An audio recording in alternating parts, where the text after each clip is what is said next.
নেন মাছ, ভালো ভালো মাছ আছে। দাঁড়াও, আমি নেব মাছ।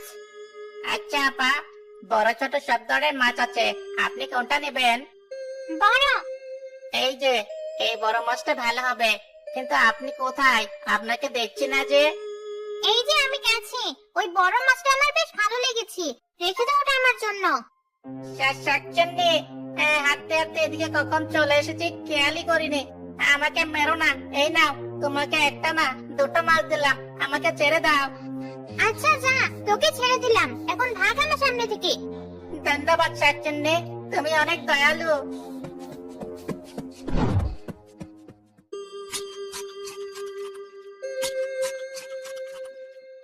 মাছ দুটো আসলেই বেশ বড়, কিন্তু আবার সেই একই স্বাদ। এত মাছ খেতে খেতে এখন আর মাছ খেতে ভালো লাগে না। অন্য কোনো সুস্বাদু খাবার যদি খেতে পারতাম। আবির, তোকে কতদিন পর দেখলাম। চল, আজ তোকে বিরিয়ানি খেতে নিয়ে যাব। সত্যি বলছিস? চাচি বাসায় বিরিয়ানি রান্না করেছে নাকি? না, মার শরীরটা আজ একটু খারাপ, না হলে তো মা প্রায়ই আমাদেরকে বিরিয়ানি রান্না করে খাওয়ায়, তুই তো জানিসই। ঠিক বলেছিস, চাচির হাতের বিরিয়ানির সাথে আর কারো বিরিয়ানির তুলনাই হয় না। এতদিন চাচির হাতের বিরিয়ানির কথা অনেক মনে পড়েছে। কি আর করার, চল নান্নার দোকানের বিরিয়ানি খেয়ে আসি। আচ্ছা চল। বিরিয়ানি আবার কি মজার কোনো খাবার নাকি? ওদের পিছু নিয়ে দেখি তো কি খাবার এটা।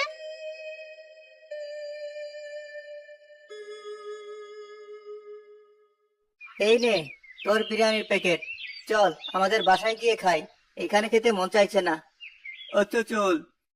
বিরিয়ানির সুবাসটা তো বেশ সুন্দর, খেতেও না জানি কত মজার হবে।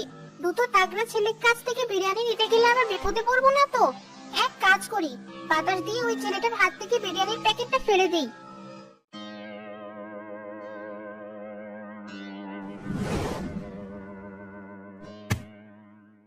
এই যা, দমকা হাওয়া এসে বিরিয়ানির প্যাকেটটা আমার হাত থেকে ফেলে দিল। তুই ঠিক মতো বিরিয়ানির প্যাকেটটা ধরিসনি তাই পড়ে গেছে, নয়তো দমকা হাওয়া আবার বিরিয়ানির প্যাকেট কিভাবে ফেলে দেয়? আমারটা তো পড়লো না। বিশ্বাস কর, আমি সত্যি বলছি। তুই দাঁড়া, আমি দোকান থেকে আরেকটা বিরিয়ানির প্যাকেট নিয়ে আসি। থাক, তোকে আবার কষ্ট করে যেতে হবে না, আমারটাই দুজনে মিলে ভাগাভাগি করে খাবো, চল। আচ্ছা ঠিক আছে। যাক, ছেলে দুটো গেছে এখান থেকে। এবার বিরিয়ানির প্যাকেটটা নিয়ে আমার গাছে উঠে আরামে বসে খাবো। শাকচুন্নি গাছে বসে প্যাকেট থেকে বিরিয়ানি খাওয়া শুরু করলো। বিরিয়ানি শেষ করতে সে এক মুহূর্ত সময় নিল না। এত মজার খাবার আমি আগে কখনো খাইনি। মন চাইছে ওই হোটেলে গিয়ে সব বিরিয়ানি খেয়ে ফেলি, কিন্তু ওই ছেলেটা না বলছিল ওর মা এর চেয়েও মজার বিরিয়ানি রান্না করে। এর চেয়ে মজার খাবার কি কখনো বানানো সম্ভব? যেভাবেই হোক, আমাকে ওর মায়ের হাতের রান্না বিরিয়ানি খেতেই হবে। ছেলে দুটো তো বেশি দূর যায়নি এখনো, ওদের পিছু। আরে বাহ, ভালোই খাতে দেখছি। এখন আমাকে ওই মহিলা সুস্থ হওয়ার জন্য অপেক্ষা করতে হবে।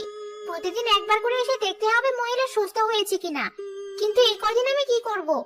অবশ্য করারই বা কি আছে, ওই নান্নার বিরিয়ানি খেয়ে থাকতে হবে। আমার গাছে ফিরে যাই।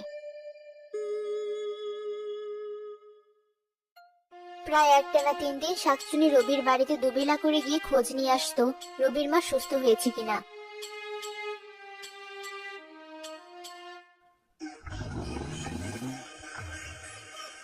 আর ঘুমিয়ে ঘুমিয়ে বিরিয়ানি খাওয়ার স্বপ্ন দেখতো। চতুর্থ দিন শাকচুনি তার গাছে শুয়ে ঘুমোচ্ছিল। হঠাৎ বিরিয়ানির কথা শুনে তার ঘুম ভেঙে গেল। দাদা, তোমার কথা মতো আমি পরীক্ষায় ভালো করেছি। আজ কিন্তু আমাকে নান্নার বিরিয়ানি খাওয়াতেই হবে। হ্যাঁ, তোকে তো বিরিয়ানি খাওয়াতে নিয়ে যাচ্ছে এখন।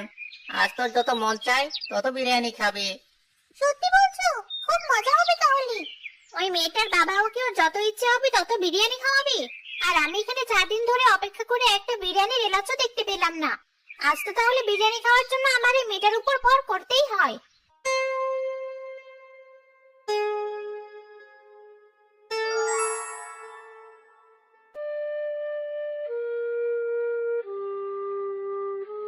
এই তো, আমরা বিরিয়ানির দোকানে চলে এসেছি।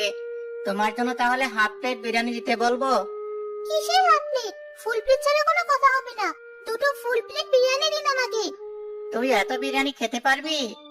পারবো পারবো। তুই মানে তুমি নিজের চিন্তা করো আচ্ছা ঠিক আছে, 3টা ফুল প্লেট বিরিয়ানি দিন আমাদেরকে। ওখানে গিয়ে বসুন, এখনই আনছি।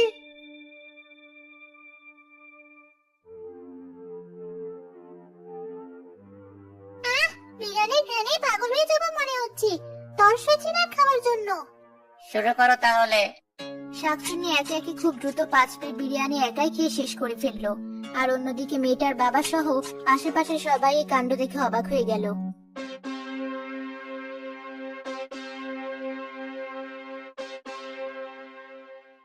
এভাবে হা করে তাকিয়ে থাকার কি আছে? কাউকে বোধহয় জীবনে কখনো খেতে দেখিসনি তোরা। তোরে, তুমি এমন আচরণ করছো কেন সবার সাথে? আমি আর তোমার মা তোমাকে এগুলো শিখিয়েছি? আমার ভুল হয়ে গেছে, মাফ করে দাও। আর আমার জন্য আরেক প্লেট না থাক। এই ছোট মেয়ের এটুকু পেটে যত জায়গা ছিল সব শেষ। এর বেশি খেতে গেলে দেখা যাবে মেয়ের পেট ফেটে গেছে। আজকের মতো একে ছেড়ে দিই। বাবা, আমি এখানে কিভাবে আসলাম? পায়ে হেঁটে হেঁটে এসেছো, কিভাবে আসবে আর? না মানে আমরা কি বিরিয়ানি খাবো এখন? কিন্তু আমার পেট এত ভরা ভরা লাগছে কেন? নড়তেই পারছি না মনে হচ্ছে। 5 প্লেট বিরিয়ানি খেলে পেট ভরা লাগবে না তো কি? চলো বাসায় যাই এখন, অনেক বিরিয়ানি খেয়ে ফেলেছো আজকের মতো। কিন্তু আমার বিরিয়ানি খাওয়ার কথা কিছু মনে নেই কেন? শুধু পেটটা ভরা ভরা লাগছে, স্বাদ গন্ধ কিছুই মনে আসছে না। এতগুলো বিরিয়ানি খেয়ে কি লাভ হলো তাহলে? অনেক বিরিয়ানি খেয়েছি আজ, পেটটা একদম ভরে গেছে। কিন্তু এই কি, আমার পেটটা আবার ডাকছে কেন? একটু আগে না পেট ভরে খেলাম। ও, বিরিয়ানি আমি খেলেও সব বিরিয়ানি ওই মেয়েটার পেটে গিয়ে ঢুকেছে, তাই আমার পেট খালি। যাই, রবিদের বাড়ি গিয়ে দেখে আসি ওর মা সুস্থ হলো কিনা। মা, এত বিরিয়ানি কেন রান্না করছো? কে খাবে এত বিরিয়ানি? এতদিন পর রান্না করছি, কম কেন রাখবো? আমি জানি তোরা মুখে না না করলেও এই পাতিল খালি হতে বেশি সময় লাগবে না। আরে বা, বিরিয়ানির ঘ্রাণ মনে হচ্ছে। আর ওই যে রবির মা বিরিয়ানি রান্না করছে, আমি একদম ঠিক সময় এসেছি দেখা যায়। এই নে, এই বাটিতে থাকা বিরিয়ানিটুকু আবিরদের বাসায় দিয়ে আয়। এই তো সুযোগ, ছেলেটা হাতে বিরিয়ানি নিয়ে বের হচ্ছে। এখনই ওর কাছ থেকে বিরিয়ানিটা আমাকে নিতে হবে। বাহ, মার হাতের বিরিয়ানি কি সুবাস! মন চাইছে আমি খেয়ে ফেলি। যাক, ভর করেছে ওর শরীরে। এবার ওর শরীর নিয়ে বিরিয়ানির বাটিটা কোথাও লুকিয়ে রেখে ওকে ওর বাড়ি থেকে একটু দূরে ছেড়ে দিয়ে আসি।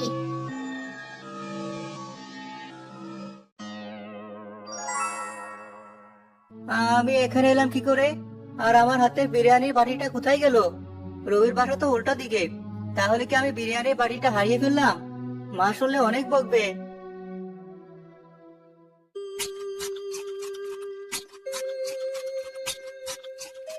সত্যি তো এই বিরিয়ানি নান্নার দোকানের বিরিয়ানির চেয়ে অনেক ভালো।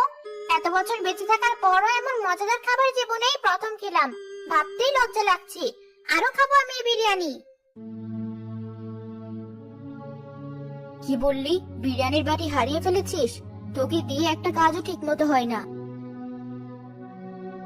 ধর, এই বাটিটা আবার নিয়ে যা। আচ্ছা মা। যা ভেবেছিলাম তাই হয়েছে। রবির মা রবিকে দিয়ে আবার বিরিয়ানি পাঠিয়েছে। আমিও আমার কাজে লেগে পড়ি। এবার বাড়িটা ওর হাতেই থাকবে, আর আমি শুধু ওর শরীরে ভর করে আগের বাড়িতে বিরিয়ানি নিয়ে আসবো।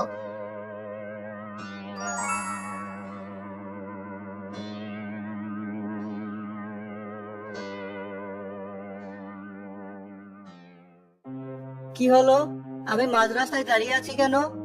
যাই, তাড়াতাড়ি গিয়ে আবিরদের বিরিয়ানির বাটিটা দিয়ে আসি। কিন্তু বাটিটা এমন হালকা লাগছে কেন? এ কি, ভেতরে তো একটা বিরিয়ানিও নেই।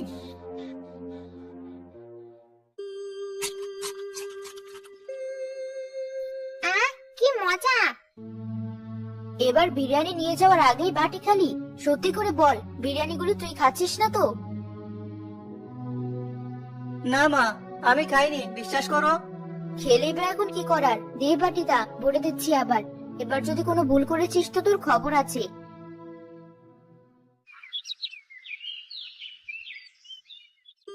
ওই তো আবার আসছে।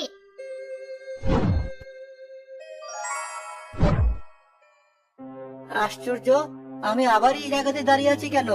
আর আমার বিরিয়ানির বাটি আবার খালি। এবার আর মা আমাকে আস্ত রাখবে না। কি এবারও খালি বাটি? হ্যাঁ মা, তোমার যত মন চায় তত মারো আমাকে, আমি কিছু বলবো না। বাটিটা দে, বিরিয়ানি দে আবার। আশ্চর্য, মা আর এবার আমাকে কিছু বললো না।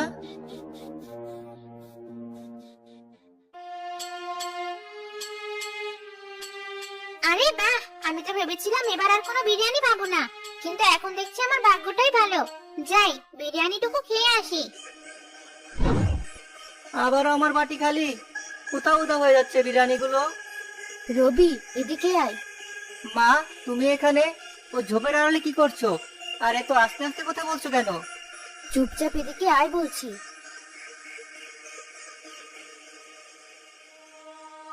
এসেছি, বলো কি হয়েছে? ওই দেখ।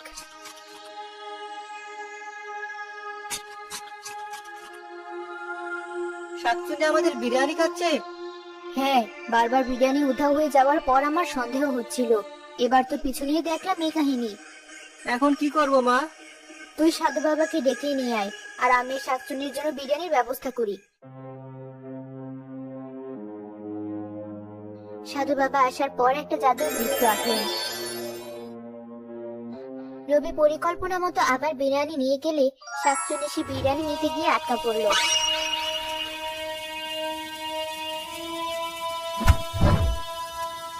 আমাকে তোরা ছেড়ে দে বলছি, আমি একবার বের হতে পারলে তোদের খবর আছে। আগে বল, তুই বারবার ওদের বিরিয়ানি চুরি করে খাচ্ছিলি কেন? আমার বিরিয়ানি খেতে অনেক ভালো লাগে তাই। আমি তো আর ওদের কোনো ক্ষতি করিনি। মানুষের মতো চাইলেও যখন তখন বিরিয়ানি রাখতে পারবো না আমি, তাই চুরি করে খাচ্ছিলাম। ও কি সত্যি বলছে? জি সাধু বাবা। তোমরাই বলো, আমি ওকে এবার কি করতে পারি? আমি যতবার বিরিয়ানি রান্না করব ততবারই ওকে 2 থালি ভরে বিরিয়ানি দিব, যদিও গ্রামের কাউকে বিরক্ত না করে। এই শর্তে যদিও রাজি থাকে তাহলে ওকে কোনো শাস্তি দিতে হবে না। বিরিয়ানির জন্য আমি সব করতে রাজি, কিন্তু প্রতি সপ্তাহে সপ্তাহে তোমার বিরিয়ানি রাখতে হবে। ঠিক আছে। সাধু বাবা শাকচুন্নিকে ছেড়ে দিল।